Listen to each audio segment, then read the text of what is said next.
everybody, it's Rachel here at Bouncebackability. I hope you're all okay today.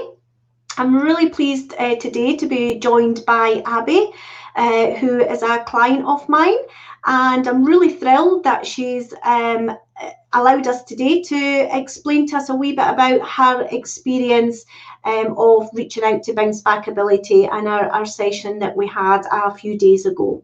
So welcome, Abbie, and thank you very much for sharing your story. It's really nice to see you again. So I just really want to start off by asking sort of what made you get in touch with Bouncebackability? What made you sort of send that message to us? Well, I had actually thought about it for a while. I do have a phobia of needles, and it has prevented me from getting injections that I've needed, put a pause on like other things I wanted to do in life. So I wanted to go abroad, so the obviously injections for them as well. So So did that lead to you not being able to go on holiday and things like that, Abbie? It was a contributing factor, definitely. Yeah. Cool. Oh, that's such a shame, and especially with like health reasons as well, I would imagine, you know. We spoke about that as well, that you were, you know, no going for injections that probably would have been useful for you. So quite important to get. So yeah, absolutely. And do you mind just telling me and everybody else just a little bit about, you know, how you realised you had the phobia? What did you kind of experience? So at the beginning of high school, it was all the girls in the year. We got a set of 3 injections, and I just remember I was absolutely fine. There was no problems at all. I went and got blood taken a couple of years later, and I just remember all of a sudden being totally and utterly terrified of even the thought of it. It wasn't so much the pain as I did use the numbing cream. It was just more the thought. Having to be held on the bed by my mum and the nurse wasn't a great experience. So just from then, it's just so random it felt. And ever since that point, then you just realised that, you know, when you had to go for more blood, you know, it was a case of no, I'm not going. I would rather compromise my health rather than put yourself through that again. And again, I know we discussed in our session, Abbie, about the fact that these were, you know, thoughts and movies that you'd played out in your mind because of that experience you'd had quite a few years ago. You know, we spoke a lot about it was your adult memory remembering what had happened. So every time, you know, somebody would even say about, you know, let's give blood for really good purposes, then you were like, you know, again, that just triggered that thought back to that time, and you played that movie in your mind, didn't we? And I know we spoke a lot about that and looked into that as well. So can I ask now, just to share with others as well, what were your expectations of the session? What did you think sort of the night before, the day before the session? How did you imagine it to be?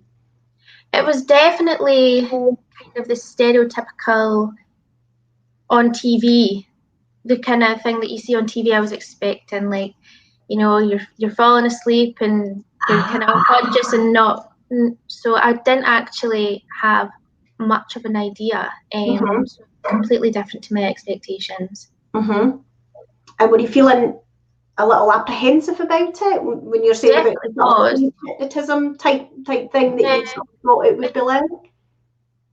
Definitely, I was a bit apprehensive. I was open-minded at the same time. You know, I knew that it maybe wasn't going to be what I expected. But yeah, I was definitely nervous. Yeah. I don't think I've had a client come to see me in all the sort of years that I've been practicing that's not been nervous. Yeah. I think it's really good that you're on here today sharing your experience with others, because I'm sure there's other people out there that's, you know, maybe thinks it's like, oh, you know, hypnotherapy, it's like what we see, you know, on Britain's Got Talent or, you know, or something like that. But as we'll go on to discuss, you know, that it certainly wasn't anything like that at all. It just means that you're in a nice, relaxed state, and we can speak to then your unconscious mind, and really that's where real change happens. Yeah. Mm-hmm. So what popped up that you didn't expect on the session then? What do you think we uncovered then? So obviously at the start we'd spoken about where the phobia came from, where I think it stemmed from, when it started. Obviously yourself will know, you kind of asked more questions. I felt like we did go off on a tangent, but like your analogy, it's almost like a puzzle. So like different pieces actually linked to it. You needed that. So we definitely did kind of go off on a tangent, but it helped. It all made sense in the end. Yeah. So although for the first while we spoke, we didn't actually speak about needles and phobias and such like. But like I said to you, that analogy that we used, when I meet a new client, I see them very much like a jigsaw puzzle. Yeah. And it's, you might think, like you said there, you're going off on a tangent, and that's not connected to that, and that's nothing to do with needle phobias, but once we went full circle, you could see how all those pieces fitted together, didn't you? Yeah. Like that analogy, and you could see that sort of penny dropping as we were going through our session, didn't you? 100%. All made sense. All made you kind of understand. Yeah. And I know it sort of fetched up other things that we're going to work on in the future as well, that that you hadn't thought about before, had you? No, definitely. So definitely coming back for other sessions to kind of explore more on that side, rather than kind of straight on the need side. Yeah, excellent. So how do you feel now then? That's the $1 million question. How do you now feel if you're to go for an injection or blood again, or get on your holiday hopefully soon? I am feeling very different. Thinking about it before, I kind of got butterflies in my tummy. I was nervous. I would cry. I don't feel as much pressure thinking about it. Obviously, I think it would maybe be a different case if I'd actually booked the appointment and actually go through with it. I would like to see how that would go, but I definitely feel a lot lighter. Not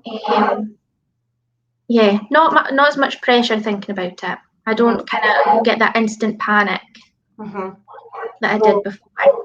I think what you're telling me is you feel differently about it already, and obviously the proof would be in the pudding, as it were. But the fact that even talking about it, when we spoke about it first a couple of days ago, you were starting to get some of those feelings, panicky feelings, so even the fact that we're talking about it now, and you look calm and relaxed, you're obviously feeling in a different space, is a really good indication that you've started that journey to shift that phobia.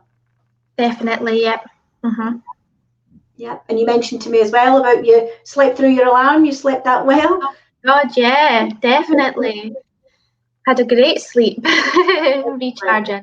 Yeah, and again, that when you're telling me things like I feel lighter, Rachel, to some clients that haven't been through the process, they'll be like, what do you mean by that? But again, like we spoke about, that's just all that stuff, that baggage that we didn't actually realise.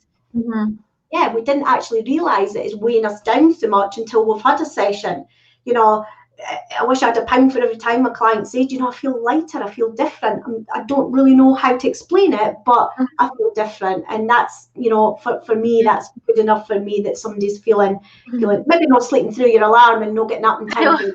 I'm going to be responsible for that, Abbie. Sorry about that. You're all right.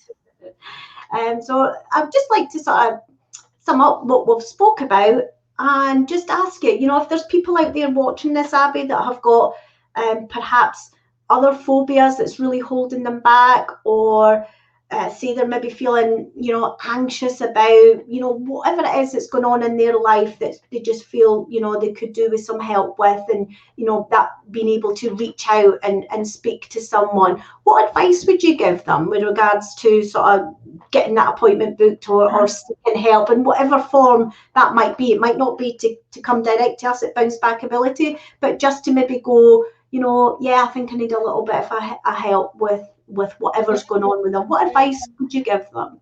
I would definitely say go for it.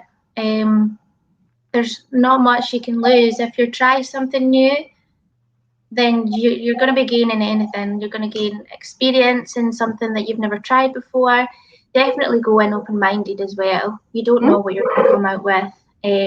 I know for me, a couple of days ago when I was doing my session, I was like bringing up stuff that I'd forgot even happened. So it was definitely very helpful. So I would definitely go in at it with an open mind. Don't be too nervous about it, because everything it's all helpful, very helpful. Excellent. And I'm sure that just by you coming on and sharing your experience, Abbie, has really helped others to go, yeah, you know, at times, you know, okay for me to reach out, and yeah, we might be a little bit uncomfortable, you know, with making the appointment and meeting somebody new and starting to talk, but you know, that hour and a half session goes by so quickly, as I'm sure you like. We out of time, didn't we? We did. Sort of covering that much, and it's you know, it's no too scary to, you know, to have a session. So so I really want to thank you for coming on and being, you know, honest and telling us all about your experience with Bouncebackability. You're very welcome. Thank you for having me. No bother at all. Thanks, Abbie. Bye for now. Bye. Bye. So I just really hope that helps. It's been excellent to get Abbie's first-hand account of what a session with Bouncebackability is. And it's just to reassure you folks that it's okay to reach out in whatever manner that is that's right for you. And hopefully we'll see you all soon. Bye for now.